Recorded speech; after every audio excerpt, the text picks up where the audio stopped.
Reading through the Bible in 1 year, January 26th, Genesis 27, Matthew 26, Esther chapter 3, and Acts 26. Now it happened that when Isaac was old, and his eyes were too dim to see, that he called his older son Esau, and said to him, My son. And he said to him, Here I am. And Isaac said, Behold, I am old, and I do not know the day of my death. So now, please take up your quiver and your bow, and go out into the field and hunt game for me, and prepare a savory dish for me, such as I love, and bring it to me so that I may eat, so that my soul may bless you before I die. Now Rebekah was listening while Isaac was speaking to his son Esau. Then Esau went into the field to hunt for game to bring to Isaac.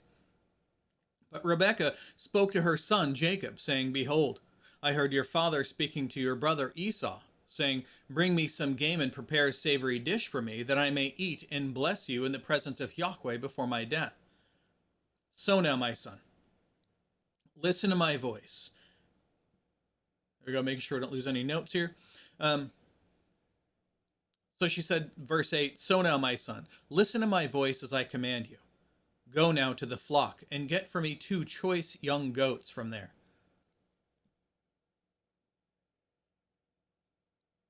Totally lost my spot. When you're reading the Bible, this happens. It's okay.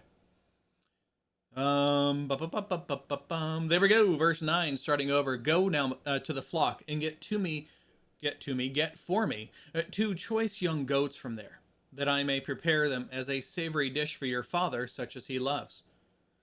Then you shall bring it to your father, that he may eat, so that he may bless you before his death. Then Rebekah answered his mother Jacob, Hi, these things happen when reading the Bible. 100% totally normal. You're going to flip around words. You're going to flip around, in this case, names. You're going to get things backwards. You're going to say some things that are going to come out of your mouth that are blasphemous. It will happen. Catch it, stop it. If you're reading like I am in front of other people, acknowledge that what you said was wrong, and then stop and pick back up again. Again, the whole reason I did this was to, well, first it was for my daughter, so that she would be able to read along with the Bible reading with our family like we normally did. But also, the reason I do it really now is as a primer for people who are getting into reading the Bible. People who are afraid they can't get through it, or, oh, what if I get the words wrong? Well, it happens all the time. This is a totally normal thing. So, even when I get things wrong as much as I am today, you still pick up and you keep going through the words.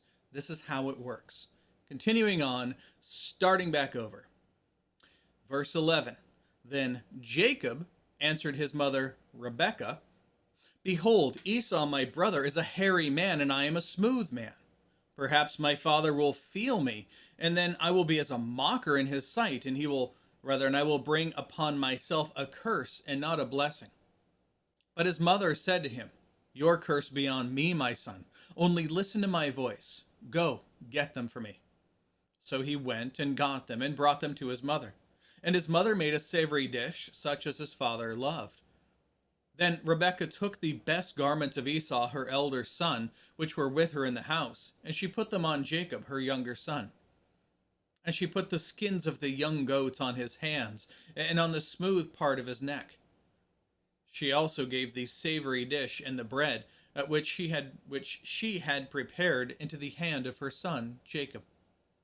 Then he came to his father and said, My father. And he said, Here I am. Who are you, my son? And Jacob said to his father, I am Esau, your firstborn. I have done as you told me. Rise up, please. Sit and eat of my game, that your soul may bless me. Then Isaac said to his son, How is it that you have found it so quickly, my son? And he said, Because Yahweh your God caused it to happen to me.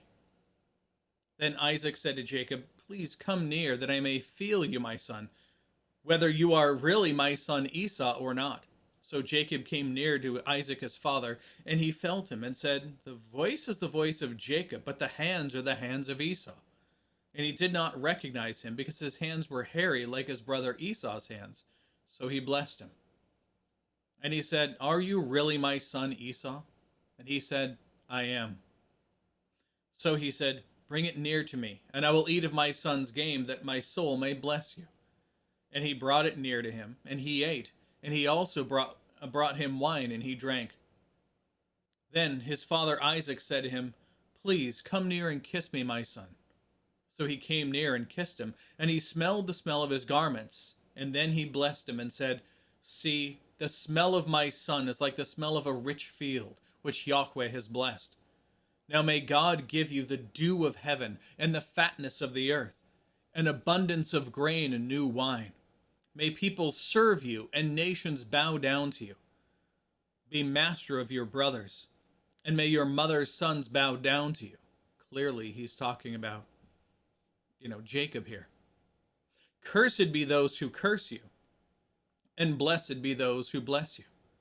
Now it happened that as soon as Isaac had finished blessing Jacob, and Jacob had hardly gone out from the presence of Isaac his father, that Esau his brother came in from his hunting. Then he also made a savory dish and brought it to his father. And he said to his father, "Let my father arise and eat of his son's game, that your soul may bless me." And Isaac his father said to him, "Who are you?" And he said, "I am your son, your firstborn, Esau." And Isaac trembled exceedingly violently and said, "Who was he then that hunted game and brought it to me, so that I ate all of it before you came and blessed him? Indeed, he shall be blessed." As Esau heard the words of his father, he cried out with an exceedingly great cry, a great and bitter cry, and said to his father, "Bless me, me also, O my father." And he said, "Your brother came deceitfully, and has taken away all your blessing." Then he said, "Is he not rightly named Jacob?" Again, meaning trickster or supplanter. "For he has supplanted me these 2 times. He took away my birthright, and behold, now he has taken away my blessing." And he said, "Have you not reserved a blessing for me?"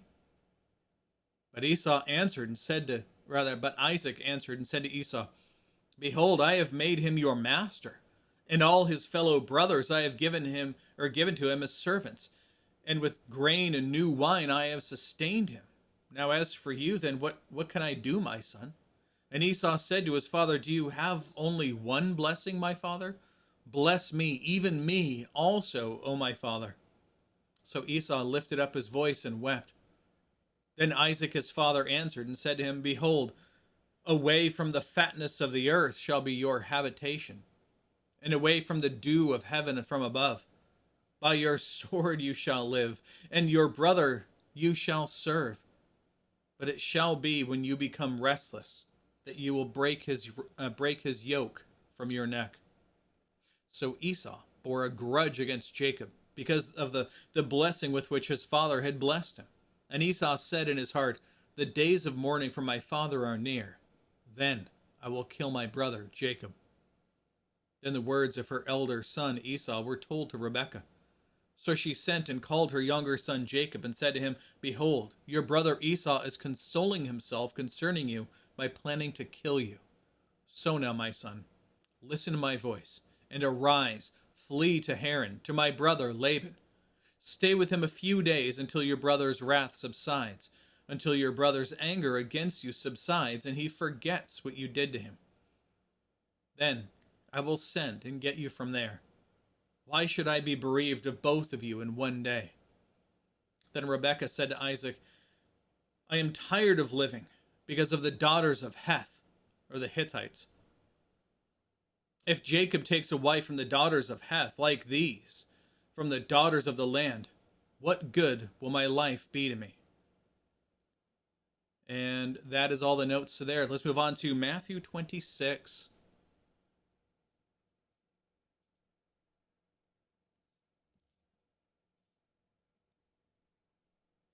Now it happened that when Jesus had finished all these words, he said to his disciples, "You know that after 2 days the Passover is coming, and the Son of Man is to be delivered over for crucifixion."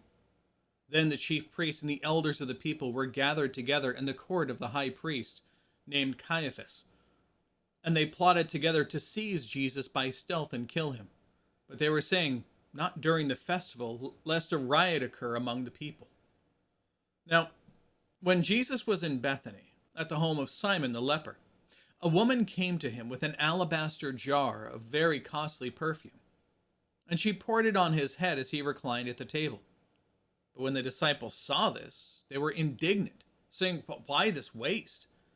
For this perfume might have been sold for a high price and the money given to the poor." But Jesus, aware of this, said to them, "Why do you bother the woman? For she has done a good work to me. For you always have the poor with you, but you do not always have me. For when she poured this perfume on my body, she did it to prepare me for burial. Truly I say to you, wherever this gospel, this good news, is proclaimed in the whole world, what this woman has done will also be spoken of in memory of her." Then one of the 12, named Judas Iscariot, went to the chief priests and said, "What are you willing to give me to deliver him to you?" And they weighed out 30 pieces of silver to him, again the price of a slave. And from then on, he began looking for a good opportunity to betray Jesus. Now, on the first day of unleavened bread, the disciples came to Jesus, saying, "Where do you want us to prepare for you to eat the Passover?" And he said, "Go into the city to a certain man and say to him, 'The teacher says, my time is near. I am keeping the Passover at your house with my disciples.'" And the disciples did as Jesus had directed them, and they prepared the Passover. Now, when evening came, Jesus was reclining at the table with the 12 disciples. And as they were eating, he said, "Truly I say to you that one of you will betray me."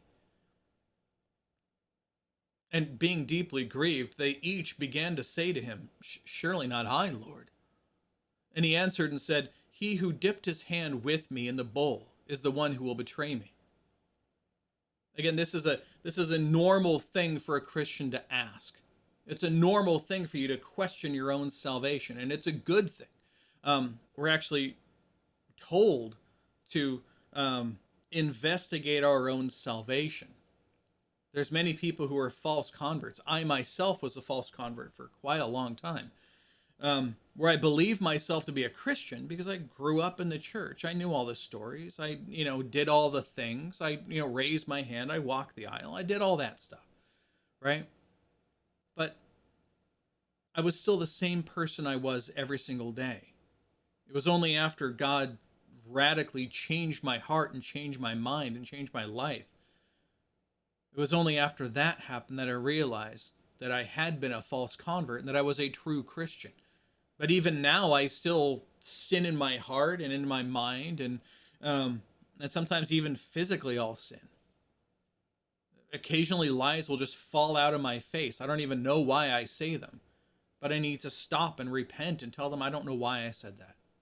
It makes me look like an idiot, but it's better for me to make myself look like an idiot than to sin against my God. But these are normal things to do. It's totally normal to sin and then look back on your own life and go, why would God even want me? Which, to be fair, is a good question. It's not because we're desirable before God. Not at all. It's because God has chosen to save us of his own will and according to his own desire. Not ours at all. All right, back to the text. Back to verse 23. And Jesus answered and said, "He who dipped his hand with me in the bowl is the one who will betray me. The Son of Man is going just as it is written of him, but woe to that man by whom the Son of Man is betrayed. It would have been good for that man if he had not been born." And Judas, who was betraying him, answered and said, "Surely not I, Rabbi." And Jesus said to him, "You yourself have said it." Now, while they were eating, Jesus took some bread, and after a blessing, he broke it and gave it to the disciples, saying, "Take, eat. This is my body." And when he had taken a cup and given thanks, he gave it to them, saying, "Drink from it, all of you. For this is my blood of the covenant, which is poured out for many for forgiveness of sins. But I say to you, I will not drink of the fruit of this vine from now until the day when I drink it new with you in my Father's kingdom." And after singing a hymn, they went out to the Mount of Olives. Then Jesus said to them, "You will all fall away because of me this night. For it is written, I will strike down the shepherd, and the sheep of the flock will be scattered. But after I have been raised, I will go ahead of you to Galilee." But Peter answered and said to him, "Even though all may fall away because of you, I will never fall away." And Jesus said to him, "Truly I say to you that this very night, before a rooster crows, you will deny me 3 times." And Peter said to him, "Even if I have to die with you, I will not deny you." And all the disciples said the same thing too. Then Jesus came with them to a place called Gethsemane. And he said to his disciples, "Sit here while I go over there and pray." And he took with him Peter and the 2 sons of Zebedee, and began to be grieved and distressed. Then he said to them, "My soul is deeply grieved to the point of death. Remain here and watch with me, or keep watch with me." And he went a little further beyond them and fell on his face and prayed, saying, "My Father, if it is possible, let this cup pass from me. Yet not as I will, but as you will." And he came to the disciples and found them sleeping, and said to Peter, "So you men could not keep watch with me for 1 hour? Keep watching and praying that you may not enter into temptation. The spirit is willing, but the flesh is weak." And he went away again a second time and prayed, saying, "My Father, if this cannot pass away unless I drink it, your will be done." And again he came and found them sleeping, for their eyes were heavy. And he left them again and went and prayed a third time, saying the same thing once more. Then he came to the disciples and said to them, "Are you still sleeping and resting? Behold, the hour is at hand, and the Son of Man is being betrayed into the hands of sinners. Get up, let us go. Behold, the one who betrays me is at hand." And while he was still speaking, behold, Judas, one of the 12, came up, and with him was a large crowd with swords and clubs, who came from the chief priests and from the elders of the people. Now he who was betraying him gave them a sign, saying, "Whomever I kiss, he is the one, seize him." And immediately Judas went over to Jesus and said, "Greetings, Rabbi," and kissed him. And Jesus said to him, "Friend, do what you have come for." Then they came and laid hands on Jesus and seized him. And behold, one of those who were with Jesus stretched out his hand and drew out his sword and struck the slave of the high priest and cut off his ear. Then Jesus said to him, "Put your sword back into its place. For all those who take up the sword shall perish by the sword. Or do you think I cannot appeal to my Father, and he will at once put at my disposal more than 12 legions of angels? Therefore, how will the scriptures be fulfilled, which says that it must happen in this way?" At that time, Jesus said to the crowds, "Have you come out with swords and clubs to arrest me as you would against a robber? Every day I used to sit in the temple teaching, and you did not seize me. But all this has taken place in order that the scriptures of the prophets would be fulfilled." Then all the disciples left him and fled. Now, those who had seized Jesus led him away to Caiaphas, the high priest, where the scribes and elders were gathered together. But Peter was following him at a distance, as far as the courtyard of the high priest, and entered in, and sat down with the officers to see the outcome. Now the chief priests and the whole Sanhedrin kept trying to obtain false testimony against Jesus, so that they might put him to death. And they did not find any, even though many false witnesses came forward. But later on 2 came forward, and said, "This man stated, 'I am able to destroy the sanctuary of God and to rebuild it in 3 days.' It's not what he said." And the high priest stood up and said to him, "Do you not answer? What are these men testifying against you?"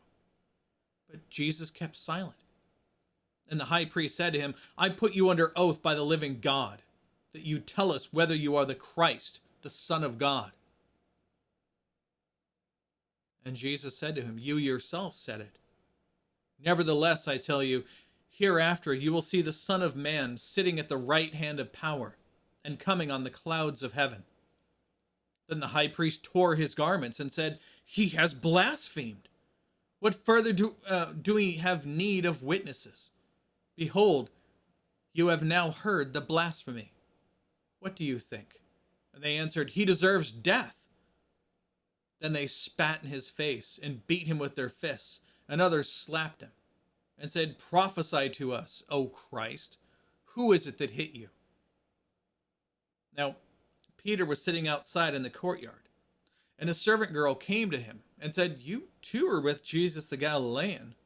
But he denied it before them all, saying, I don't know what you're talking about. When he had gone out to the gateway, another servant girl saw him and said to those who were there, This man was with Jesus of Nazareth. And again he denied it with an oath, I do not know the man. A little later, the bystanders came up and said to Peter, Surely you too are one of them, for even the way you talk gives you away. Then he began to curse and swear, I do not know the man. And immediately a rooster crowed. And Peter remembered the word which Jesus had said, Before a rooster crows, you will deny me 3 times. And he went out and cried bitterly. And that is all the notes for there. Let's move on now to Esther chapter 3.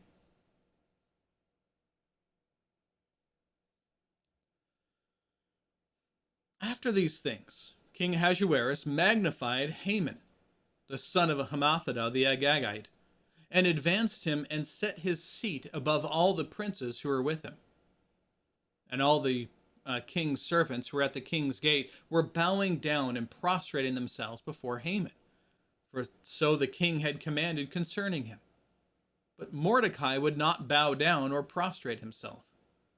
So the king's servants who were at the king's gate said to Mordecai, Why do you trespass against the king's command? Now it happened that when they had spoken daily to him, and he would not listen to them, that they told Haman to see whether Mordecai's word would stand, for he had told them that he was a Jew. Then Haman saw that Mordecai was not bowing down or prostrating himself before him. So Haman was filled with wrath. But he despised in his eyes to send forth his hand against Mordecai alone, for they had told him who the people of Mordecai were. Therefore Haman sought to destroy all the Jews, the people of Mordecai, who were throughout the whole kingdom of Ahasuerus. Again, 127 provinces. In the first month, which is the month Nisan, in the 12th year of King Ahasuerus, Pur, that is, the lot, was cast before Haman from day to day and from month to month, until the 12th month, that is, the month Adar. Then Haman said to King Ahasuerus, There is a certain people scattered and separated among the peoples in all the provinces of your kingdom. Their laws are different from those of all other people. They do not do the king's laws, so it is not worth it for the king to let them remain. If it seems good to the king, let it be written down that they should perish, and I will pay 10,000 talents of silver into the hands of those who do this work, to bring into the king's treasuries. Then the king removed his signet ring from his hand and gave it to Haman, the son of Hammedatha the Agagite, the adversary of the Jews. And the king said to Haman, The silver is yours, and the people also, to do with them according to what is good in your eyes. Then the king's scribes were summoned on the 13th day of the first month. Excuse me. And it was written just as Haman commanded to the king's satraps, to the governors who were over each province, and to the princes of each people, each province according to its script, each people according to its tongue, being written in the name of King Ahasuerus and sealed with the king's signet ring. And letters were sent by the hand of couriers to all the king's provinces to destroy, to kill, and to cause all the Jews to perish, both young and old, little ones and women, in one day. the 13th day of the 12th month, which is the month Adar, and to plunder their spoil. A copy of that which was written down to be given as law in every province was revealed to all the peoples, so that they should be ready for this day. The couriers went out, hastened by the word of the king, and the law was given at the citadel in Susa. Now the king and Haman sat down to drink, but the city of Susa was in confusion. Let's go ahead and conclude today in Acts chapter 26.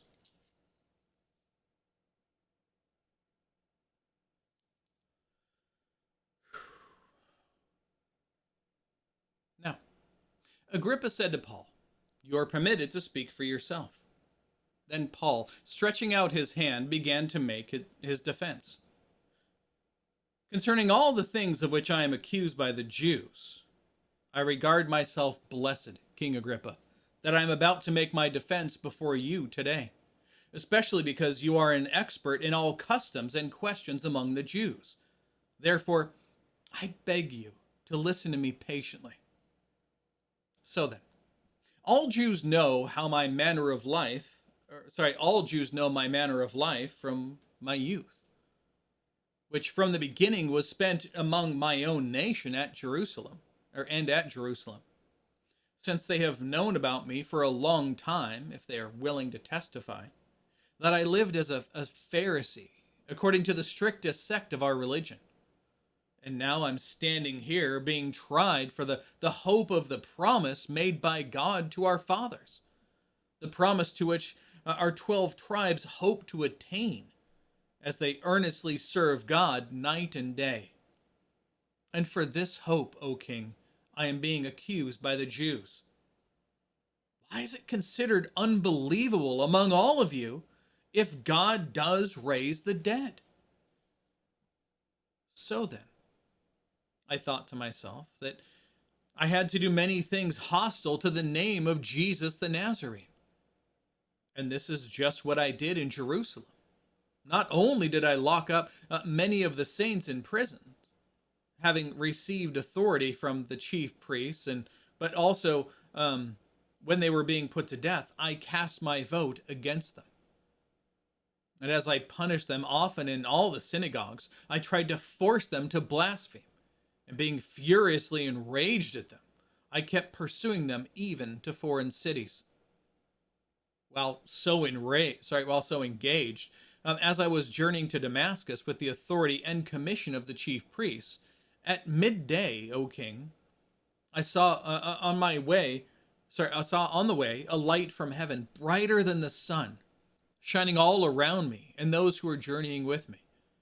And when we had fallen to the ground, I heard a voice saying to me in the Hebrew language, "Saul, Saul, why are you persecuting me? It is hard for you to kick against the goads." And I said, "Who are you, Lord?" And the Lord said, "I am Jesus, whom you are persecuting. But rise up and stand on your feet. For this purpose I have appeared to you, to appoint you a servant and a witness, not only to the things which you have seen, but also to the things which I will, restating this line, but also to the things in which I will appear to you, rescuing you from the Jewish people and from the Gentiles to whom I am sending you, to open their eyes so that they may turn from darkness to light, and from the authority of Satan to God, that they may receive forgiveness of sins and an inheritance among those who have been sanctified by faith in me. So, King Agrippa, I did not prove disobedient to the heavenly vision, but kept declaring both to those of Damascus first, and also at Jerusalem, and then throughout all the region of Judea, and even to the Gentiles, that they should repent and turn to God, practicing deeds appropriate to repentance. For this reason, some Jews seized me in the temple and were trying to put me to death.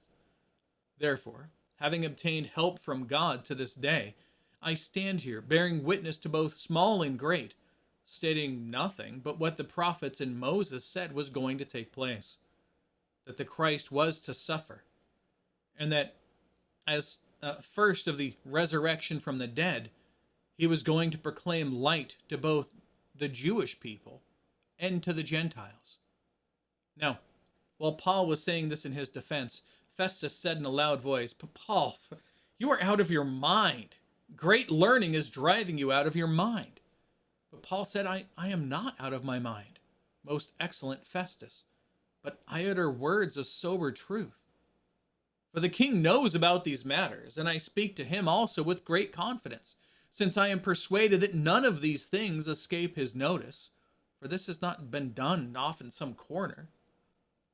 King Agrippa, do you believe the prophets? I know you believe.